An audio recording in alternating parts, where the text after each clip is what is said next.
I mean, I'm the immigrant from another country, and yet you all have given me the opportunity to do this. This is such an amazing thing for me. Really, even when I had the protesters from the other side, I looked at them in wonder. They thought they were hurting me, but they weren't, because I thought to myself, this is America. It's amazing that we can protest each other and go home and cook dinner for the kids and not wonder who's coming to get us. And we must never lose that. America is such a wonderful place. I don't think we know that. I'm watching people teach their children to hate their country. Why would you do that? Where else are you going to go? And so I thank you for giving me this very great opportunity. And it started, of course, when you gave my father the opportunity to come to this great country with, again, you heard me, his $1.75. And that's what started the trajectory of my life, where I became, of course, a Marine, a business owner, CEO of certain organizations, and then a delegate, and now lieutenant governor, second in command.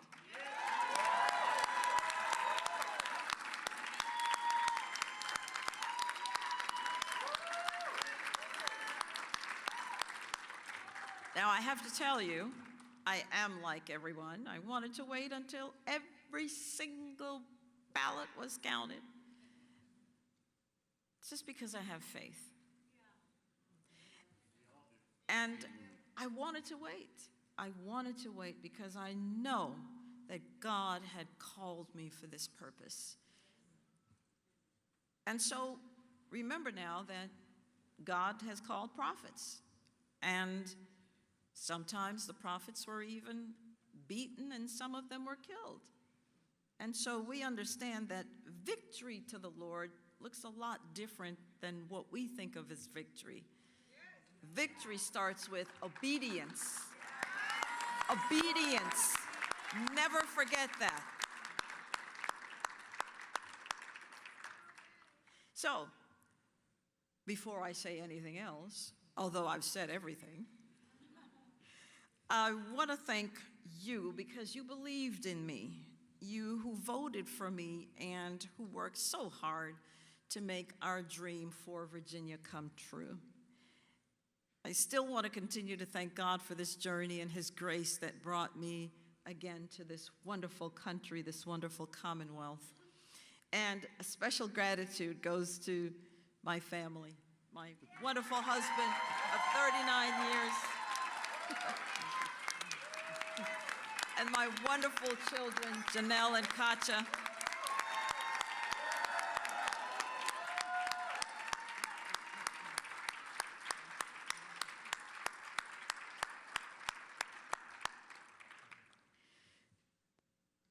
I have to tell you, I think I learn more in a loss than I ever do in a victory.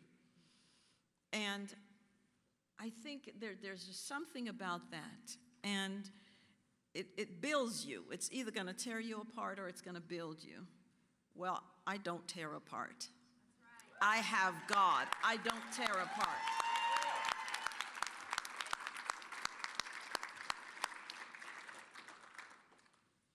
I don't think we came up short. I think we tried very, very hard. So many had counted me out for so long. And it's an amazing thing to watch. And we just kept plugging and plugging. And so I want to say to our young people here, remember that life has ups and downs. You must never stay down. There is nothing down there. You must always rise. It's one life that you have, and it must be lived to the fullest. Your life has purpose. You have purpose.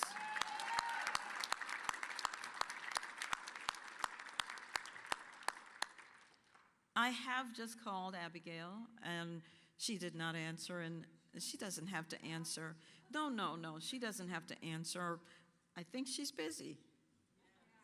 So it went to voicemail, and I left her a voicemail, and I asked her to please consider all of us Virginians, that she will represent all of us and not just some of us.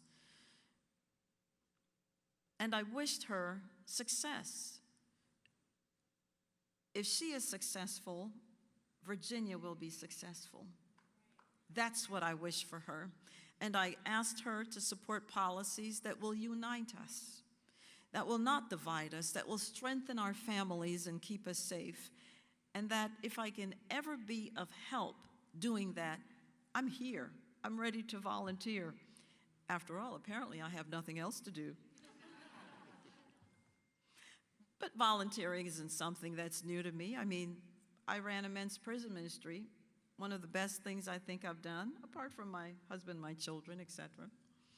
And then, of course, when I also ran a women's homeless shelter, just the fact that I would be able to shape lives, to tell them, you're not done yet. You're done when you're in the grave. But until then, God has given you breath, and you must use it. And when you are in a place, you must serve others. You must never be about your own self. And so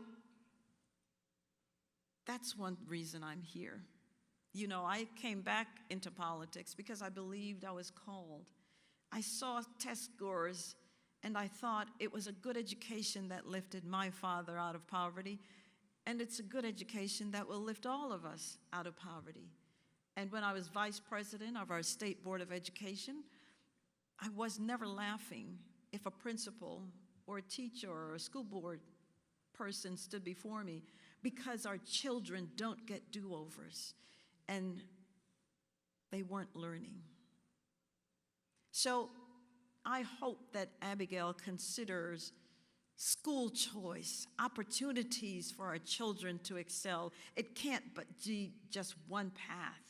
No. How dare you stand in the doorway of a parent that says, I want something different for my child. Please give me the money. I am low income, but can you give me some money that I can choose a school that I believe is best for my child? We've celebrated the 71st anniversary of Brown versus Board of Ed. And what was that about? Was it about the worship of a brick building? No. It was about the parents being able to decide where to send their children to school. That's still the option that parents want to have. Folks, I ran a race, again, based on foundational ideas that would, well, repeal the car tax, protect our girl children especially, and not create sexual trauma for them in bathrooms and locker rooms and in their sports. And I ran a race to expand our economy. When I had my business, it thrived. I started my business in the Great Recession. We did very well in a recession. And then COVID came, and we did very well in COVID as well. But it was the decision of the then governor that caused my business to close. And so it matters who the governor is. Policies matter. And to be safe matters, because to be governor is to have the other title of commander-in-chief. And the first job, I believe, of any governor is to keep the people safe. If you don't have safety and security, you have nothing. And so I'm not going to give up. Have you given up? No. No, you must not. My opponent, Abigail, ran as a moderate. If she governs as one, then she will unite us, and she'll heal our divide and win our support. I hope and pray she does. But all should note, I don't consider this a loss, because remember, I've always said this: I'm a Christian first and a Republican second, And that's the way it always will be, because no political party has ever given their life for me.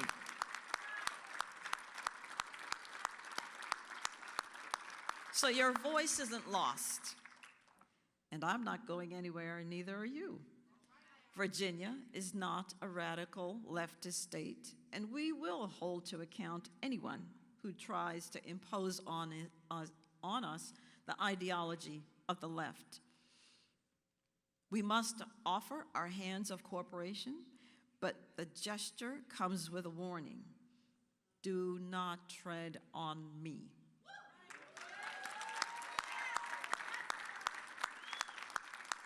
The wind belongs to God. He has ordained all that is and will be, and he wants his children to live in peace. Let us do so. Let us come together tonight as Virginians with goodwill in our hearts, filled with the hope that comes with the new day. We must pray for Abigail. We must pray for our government. You are the government of the people, by the people, and for the people. We must pray for our state, and we must pray for our country. God has used us for his purposes. We answered the call and gave it all we had. We have no regrets. No matter what comes next, big or small, we still pray, "Here I am, Lord, send me." So, don't give up. We must never give up. To give up is to give up.